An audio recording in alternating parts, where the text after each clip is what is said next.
Assalamualaikum warahmatullahi wabarakatuh. Saya Irfan Donovan dari kelompok 4 akan membacakan materi yang pertama, yaitu tentang profil perusahaan. Yang pertama adalah sejarah perusahaan. Pabrik Kertas Jiwi Kimia didirikan pada tanggal 2 Oktober tahun 1972 berdasarkan Akta Notaris Nomor 9 oleh Ridwan Suselo. Perusahaan Jiwi Kimia terdaftar sebagai perusahaan penanaman modal dalam negeri pada tanggal 28 Februari 1975 dalam rangka Undang-Undang Penanaman Modal dalam Negeri Nomor 6 Tahun 1968 yang kemudian diamandemen dengan Undang-Undang Nomor 12 Tahun 1970. Kantor pusat Jiwi Kimia beralamat di Sinar Emas, Jalan Menara 2, lantai 7, Jalan Muhammad Haji Tamrin, nomor 51, Kecamatan Menteng.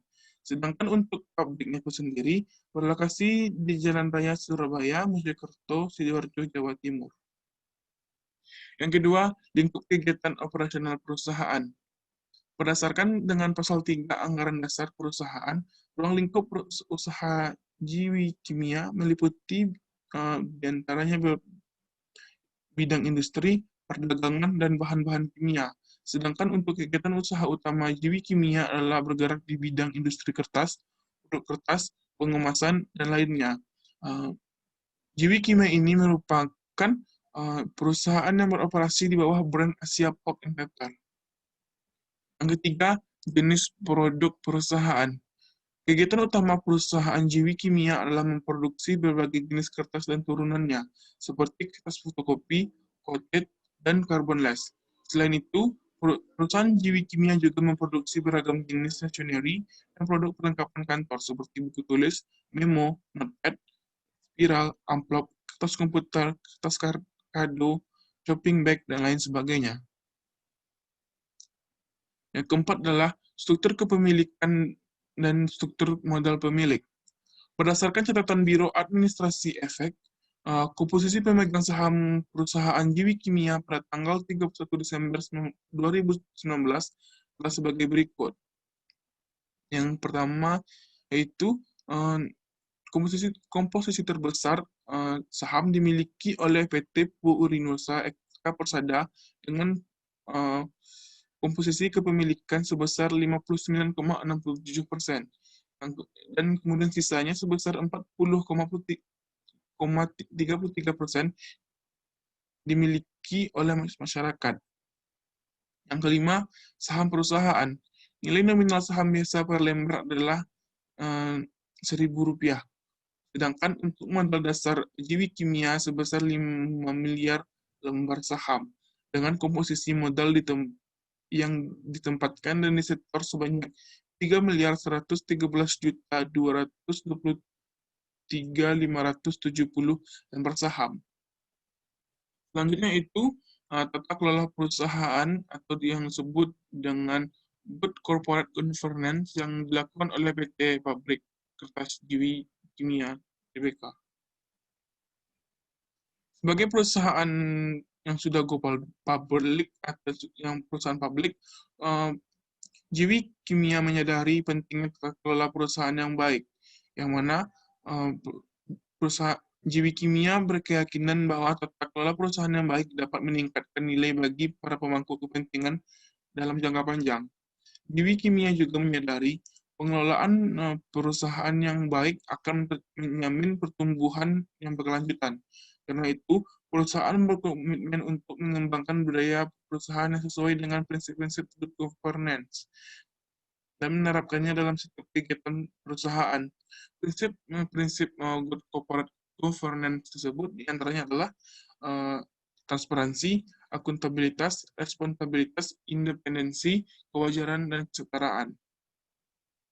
Berikut ini adalah beberapa contoh penerapan dari tata kelola perusahaan yang baik dari PT Pabrik Kertas Jiwi Kimia. Yang pertama adalah Rapat Umum Pemegang Saham. Rapat Umum Pemegang Saham adalah organ tertinggi dalam perusahaan yang memiliki wewenang sebagaimana yang diatur dalam Undang-Undang PT dan Anggaran Dasar Perseroan pada tanggal 27 Juni 2019. Perseroan telah menyelenggarakan rapat umum pemegang saham tahunan dan rapat umum pemegang saham luar biasa. Yang kedua adalah mekanisme pengambilan keputusan. Semua keputusan dalam rapat umum pemegang saham diambil berdasarkan musyawarah untuk mufakat. Dalam hal keputusan berdasarkan musyawarah untuk mufakat tidak tercapai, maka keputusan akan diambil dengan cara suara terbanyak. Mekanisme pengambilan keputusan rapat dilakukan secara lisan dengan meminta kepada pemegang saham atau kuasanya untuk mengangkat tangan bagi yang memberikan suara tidak setuju atau abstain. Sedangkan yang memberikan suara setuju diminta tidak mengangkat tangan. Yang ketiga itu kebijakan dividen. Berdasarkan RUPS tahunan yang diselenggarakan pada tanggal 29 Juni 2019 dan 27 Juni 2018, pemegang saham menyetujui antara lain untuk membagikan dividen cash kepada pemegang saham masing-masing sebesar Rp50 dan Rp30 per saham. Sedangkan untuk tanggal pembayaran dividen masing-masing dilakukan pada tanggal 31 Juli 2019 dan 27 Juli 2018. Selanjutnya yaitu Dewan Komisaris dan Direksi Perseroan. Dan selanjutnya kebijakan keberagaman Dewan Komisaris dan Direksi, program pengenalan anggota Dewan Komisaris dan Direksi baru, kebijakan perusahaan tentang penilaian kinerja Dewan Komisaris dan Direksi, Komite Audit, independensi Komite Audit, Komite Nominasi dan Remunerasi, sekretaris perusahaan, audit internal, manajemen risiko, penerapan pedoman tata kelola, kode etik bisnis, program whistleblowing, kebijakan terkait informasi orang dalam, kebijakan anti korupsi dan anti fraud, akses informasi dan data perusahaan. Nah, sekiannya itulah beberapa bentuk kegiatan tata kelola perusahaan yang baik dari PT Pabrik Kertas Jiwi Kimia Tbk. Nah, selanjutnya akan dilanjutkan oleh teman saya mengenai tentang analisis laporan laba rugi. Sekian dari saya ucapkan terima kasih. Assalamualaikum warahmatullahi wabarakatuh.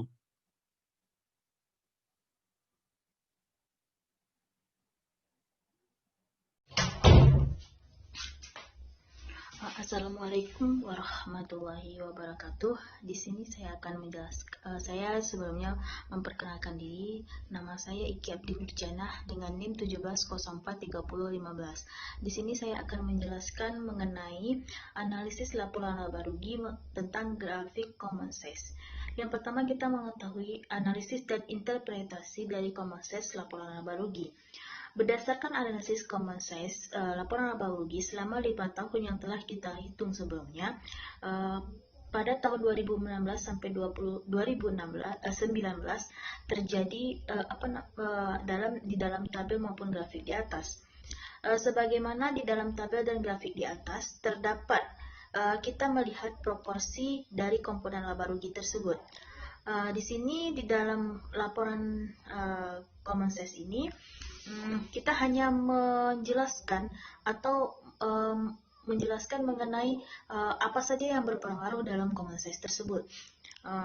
Dari grafik di atas dapat kita lihat bahwasanya ada beban pokok dari penjualan fluktuatif di tahun 2018 dan 2019. Kita harus mengetahui penjualan fluktuatif merupakan penjualan di mana penjualan tersebut mengalami naik turun atau guncangan dari sebuah keadaan akuntansi ataupun keadaan yang tidak stabil di antara penjualan sebelumnya maupun penjualan selanjutnya. Pada beban pokok penjualan menunjukkan proporsi tertinggi dari beberapa beban pokok penjualan lainnya, di mana ditunjukkan pada tahun 2018 dan 2019. Kenaikan beban pokok penjualan ini ditunjukkan pada mengalami sedikit penurunan dari beban pokok penjualan, dikarenakan pada tahun 2017 dipengaruhi oleh berkurangnya penjualan dari 39,51 menjadi 35,661, serta berkurangnya beban administrasi dan umum dari 44,014 menjadi 40,137.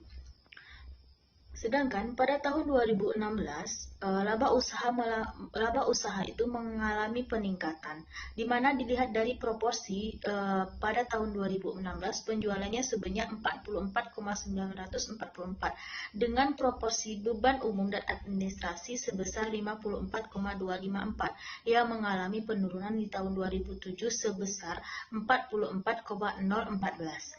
Sehingga dari total laba usaha di tahun 2016 hingga 2017 tersebut mengalami penurunan yang ditunjukkan dengan angka 99,198 ke 830,65.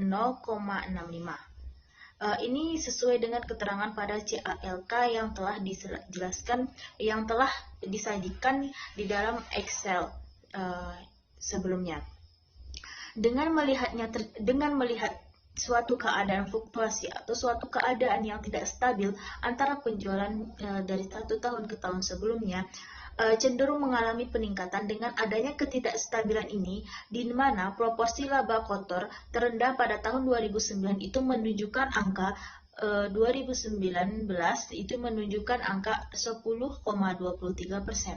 Selanjutnya, jika dilihat dari beban penjualan dan beban administrasi umumnya, menunjukkan proporsi beban pokok penjualan menjadi tinggi sebanyak 89,77%. Kita melihat bahwasannya 2018 itu ke 2019 itu mengalami peningkatan sebanyak 89 dari 89,07% meningkat menjadi 0,70%, jadi 89,77%. Tetapi pada dasarnya terjadi suatu keadaan ketidakstabilan antara beban-beban yang terdapat di CALK tersebut. Apabila perusahaan tidak mengambil keputusan dengan cepat karena adanya perubahan yang tidak stabil atau suatu keadaan fluktuasi, maka dalam menganalisis yang keadaan tidak wajar ini perlu penanganan yang dengan cepat, karena nantinya akan tidak agar dari perusahaan tersebut itu dapat menghindari penjualan aset akibat beban yang terlalu tinggi. Sehingga perusahaan harus mencari jalan keluarnya, bagaimana untuk meningkatkan penjualan tersebut dan mengurangi beban-bebannya, sehingga apa yang diinginkan itu tidak terjadi, seperti penurunan penjualan tetapi bebannya menjadi meningkat. Selanjutnya yaitu risiko dan prospek perusahaan. Berdasarkan hasil common sense yang dilakukan kenaikan maupun sebuah penurunan dalam komponen laba rugi itu dikatakan dengan adanya ketidakstabilan tiap tahunnya atau disebut dengan fluktuatif. Adapun penurunan itu terjadi berdasarkan laporan CALK itu dilihat dari salah satunya itu dilihat dari laporan beban mudorabahnya. Setiap tahunnya itu mengalami penurunan. Tetapi pada dasarnya terjadinya fluktuasi antara beban-beban yang terdapat dalam menganalisis hal-hal yang tidak wajar, sehingga perlu penanganan yang cepat dan perlunya jalan keluar untuk mengurangi beban-beban tersebut. Jadi, kesimpulan dari common sense laporan laba rugi ini yaitu menunjukkan proporsi komponen-komponen dalam laporan laba rugi terhadap peningkatan penjualan analisis yang dilakukan, sehingga dapat disimpulkan bahwasannya kinerja keuangan komparatif PT Pabrik Kertas Ciwi Kimia Tbk ini cukup bagus terlihat dari laba yang dihasilkan oleh perusahaan yang meningkat tiap tahunnya, tetapi hanya pada tahun 2018 itu laba usahanya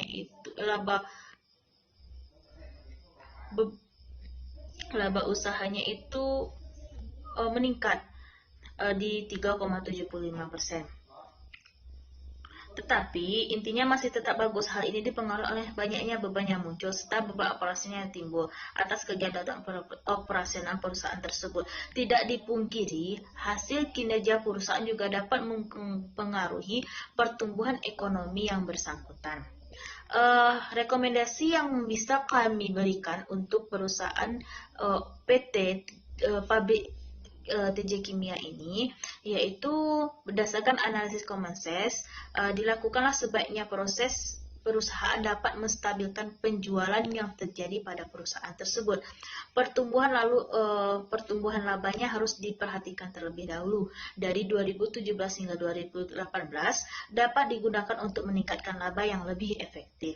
Sehingga laba yang dihasilkan oleh perusahaan tersebut sebaiknya dilakukan untuk kegiatan operasional. Dengan menambah laba ditahan atas perusahaan tersebut, perusahaan dapat memanfaatkan laba yang telah dihasilkan untuk membeli aset sehingga dapat diinvestasikan kepada perusahaannya, sehingga perusahaan tersebut tidak menjual aset-aset yang ada, tetapi untuk meningkatkan bagaimana cara perusahaan itu untuk meningkatkan penjualannya itu dan mengurangi beban-beban yang telah dihasilkan.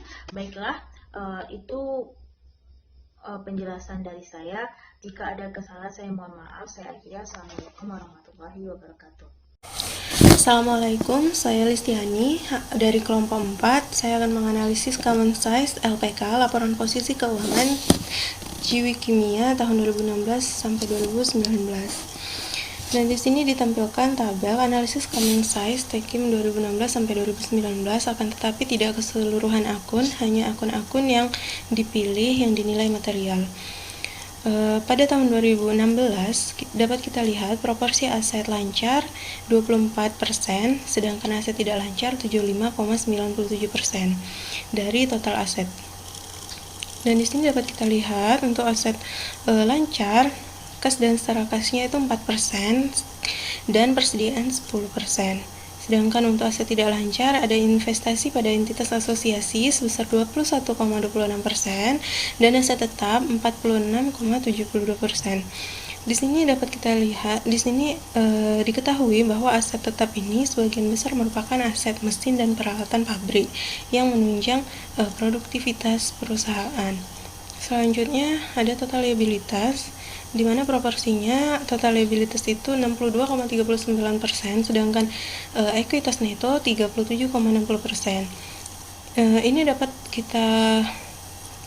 diindikasikan bahwa dari sini kita dapat mengetahui bahwa perusahaan itu membiayai asetnya itu lebih besar menggunakan liabilitas daripada ekuitas.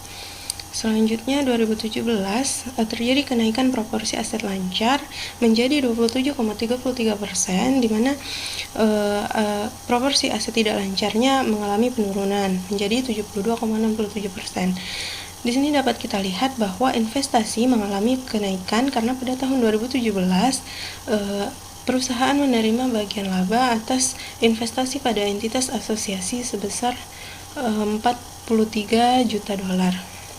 Kemudian di sini dapat kita lihat di aset tetapnya mengalami penurunan proporsi, baik angkanya juga. Akan tetapi jika dilihat dalam CALK, aset mesin dan peralatan pabrik tidak mengalami penurunan. Itu artinya tahun 2017 produktivitas perusahaan masih terjaga. Kemudian untuk liabilitas di sini juga mengalami penurunan sehingga menaikkan proporsi ekuitas. Dapat kita lihat 61,38% untuk proporsi total liabilitas, di mana total liabilitas jangka panjangnya 42,38% dan liabilitas jangka pendeknya 19%. Sedangkan untuk ekuitas neto itu 38,62%, di mana saldo labanya meningkat dari tahun sebelumnya menjadi 10,86%. Selanjutnya di tahun 2018 terjadi peningkatan lagi pada proporsi aset lancar menjadi 31,76%, sehingga menurunkan proporsi aset tidak lancar menjadi 68,24%. Di sini dapat kita lihat bahwa investasi pada entitas asosiasi mengalami kenaikan. Karena pada tahun 2018 perusahaan menerima bagian laba yang sangat besar dari investasi pada entitas asosiasi sebesar 230 juta dolar. Itu meningkat sekitar lebih dari 300% dari tahun sebelumnya. Kemudian untuk aset tetap di sini mengalami penurunan proporsi juga penurunan angka, akan tetapi jika dilihat di CALK untuk aset mesin dan peralatan pabriknya tidak mengalami penurunan, yang artinya perusahaan masih mampu mempertahankan produktivitasnya. Kemudian total liabilitas di tahun 2018 ini juga mengalami penurunan 58,34% dan menaikkan ekuitasnya menjadi 41,66%. Kemudian saldo labanya 17,55%. Dan untuk komposisi liabilitas jangka pendek sebesar 18,72%, sedangkan liabilitas jangka panjangnya 59,62%. Selanjutnya di tahun 2019 ini terjadi penurunan proporsi atas aset lancar dan peningkatan proporsi aset tidak lancar. Di sini nilai investasi pada entitas asosiasi meningkat dan aset tetap menurun proporsinya. Kemudian liabilitas pada tahun 2019 mengalami penurunan dari tahun sebelumnya sehingga meningkatkan jumlah ekuitas, kemudian saldo labanya juga meningkat. Nah, di sini dapat kita ambil kesimpulan bahwa perusahaan untuk membiayai asetnya ini sudah hampir seimbang antara liabilitas dengan ekuitasnya. Artinya di sini jumlah liabilitasnya dari tahun ke tahun mengalami penurunan, sedangkan ekuitasnya dari tahun ke tahun mengalami kenaikan. Dan ini merupakan sinyal yang baik gitu ya. Maksudnya perusahaan itu kinerjanya semakin baik.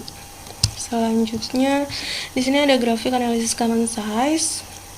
Bisa kita lihat grafiknya ini mengalami kenaikan dan penurunan tapi tidak terlalu signifikan. Dapat dilihat ini angkanya dan ini keterangannya.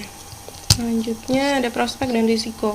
Nah, prospek dari perusahaan TKIM itu berada pada investasi pada entitas asosiasi di mana bagian labanya itu tinggi, selalu tinggi, dari tahun ke tahun yang didapatkan bagian labanya itu tinggi. Kemudian ada kinerja operasional perusahaan dari tahun ke tahun itu baik, dapat dilihat dari semakin meningkatnya saldo laba, sehingga total aset dan ekuitas juga akan meningkat. Kemudian ada risiko. Risiko di sini ada dua. Yang pertama risiko pandemi. Seperti saat sekarang ini banyak aktivitas yang sekarang itu daring, jadi penggunaan kertas menurun. Misalkan aktivitas yang biasanya menggunakan banyak kertas, misalkan perkuliahan, sekolah, dan lain sebagainya, saat ini menjadi aktivitasnya itu daring, sehingga penggunaan kertas menurun, sehingga menyebabkan penjualan kertas juga menurun. Dan ini akan mengakibatkan pada turunnya laba atau bahkan rugi. Jika perusahaan itu rugi, maka untuk membiayai operasionalnya sehari-hari dia membutuhkan dana. Dana itu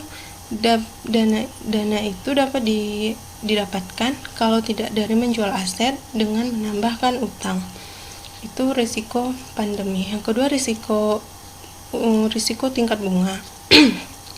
Nah, risiko tingkat bunga ini timbul karena proporsi utang lebih besar daripada ekuitas, di mana perusahaan yang kita ketahui membiayai asetnya itu lebih besar menggunakan utang daripada ekuitas, sehingga timbullah risiko tingkat bunga. Selanjutnya kesimpulan. Nah, kesimpulannya dari tahun 2016 sampai 2019 proporsi aset lancar dan aset tidak lancar terhadap total aset itu cenderung stabil. Jikapun ada kenaikan atau penurunan, maka itu jumlahnya tidak terlalu signifikan. Kemudian proporsi liabilitas perusahaan lebih besar dibandingkan dengan proporsi ekuitas, yang artinya perusahaan lebih banyak menggunakan utang untuk membiayai asetnya daripada menggunakan ekuitas. Yang terakhir ada rekomendasi. Nah, kami merekomendasikan TKIM untuk menambah jumlah kepemilikan dalam investasi pada entitas asosiasi karena investasi tersebut memiliki tingkat pengembalian dan prospek yang baik. Dapat kita lihat tadi bagian labanya dari tahun ke tahun meningkat. Kemudian yang kedua, ini rekomendasi terkait risiko pandemi. Ya, jika laba perusahaan itu stabil, maka posisi keuangan juga stabil.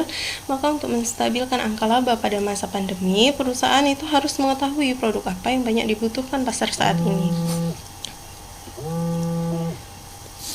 Misalnya seperti penggunaan karton box yang masih banyak digunakan saat ini.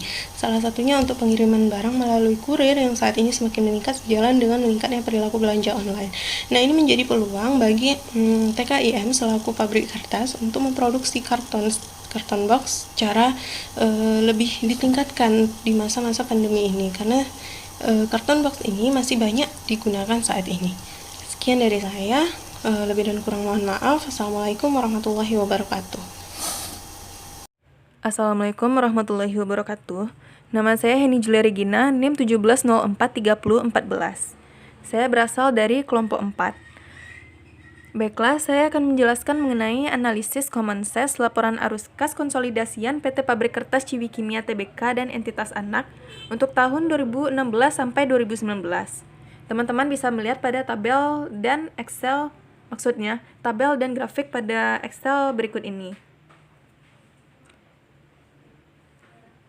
Pada tahun 2016, proporsi arus kas dari aktivitas operasi sebesar 223,24%, aktivitas investasi sebesar 132,66%, dan aktivitas pendanaan sebesar minus 255,90%. Proporsi arus kas pada aktivitas operasi ini yang sebesar 223,24% ini menunjukkan bahwa kinerja operasi perusahaan Ciwikimia pada tahun 2016 tergolong baik. Proporsi arus kas aktivitas investasi yang sebesar 132,66% ini menunjukkan bahwa perusahaan cenderung pasif dalam berinvestasi dengan menjual aset lancar lainnya dan reksadana. Proporsi arus kas aktivitas pendanaan sebesar minus 255,90% mengindikasikan perusahaan mampu membayar kewajiban jangka panjangnya dan membayar dividen kas.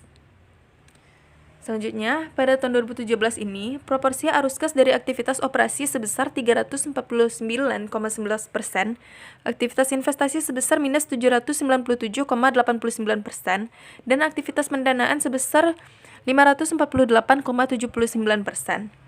Proporsi arus kas aktivitas operasi sebesar 349,11% ini menunjukkan bahwa kinerja operasi perusahaan selama tahun 2017 ini tergolong baik, walaupun penerimaan piutang dari pelanggan yang sedikit. Proporsi arus kas aktivitas investasi sebesar minus 797,89% ini menunjukkan bahwa perusahaan aktif dalam berinvestasi dengan melakukan pembelian aset-aset non-lancar, yaitu aset non-tetap, hutan tanaman industri, dan reksadana.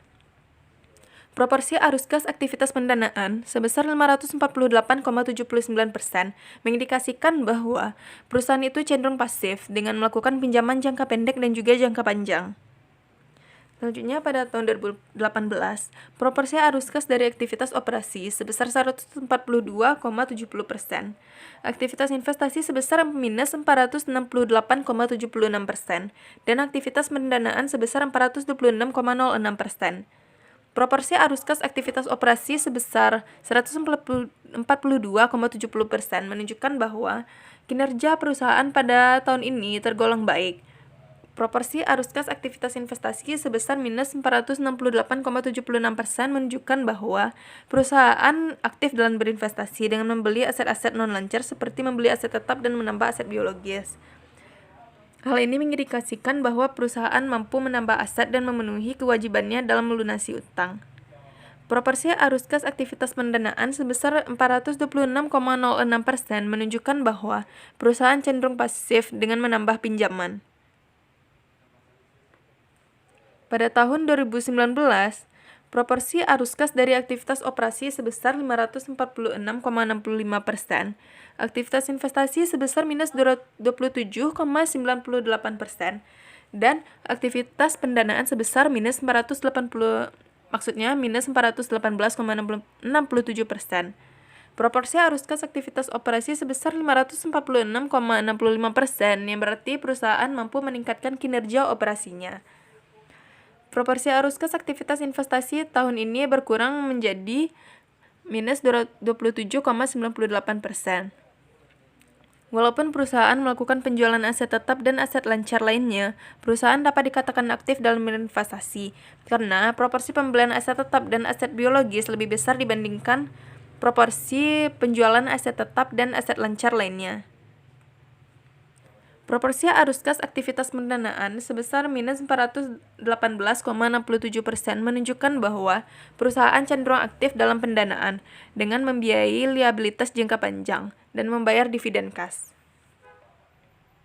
Selanjutnya, saya akan menjelaskan mengenai risiko dan prospek perusahaan.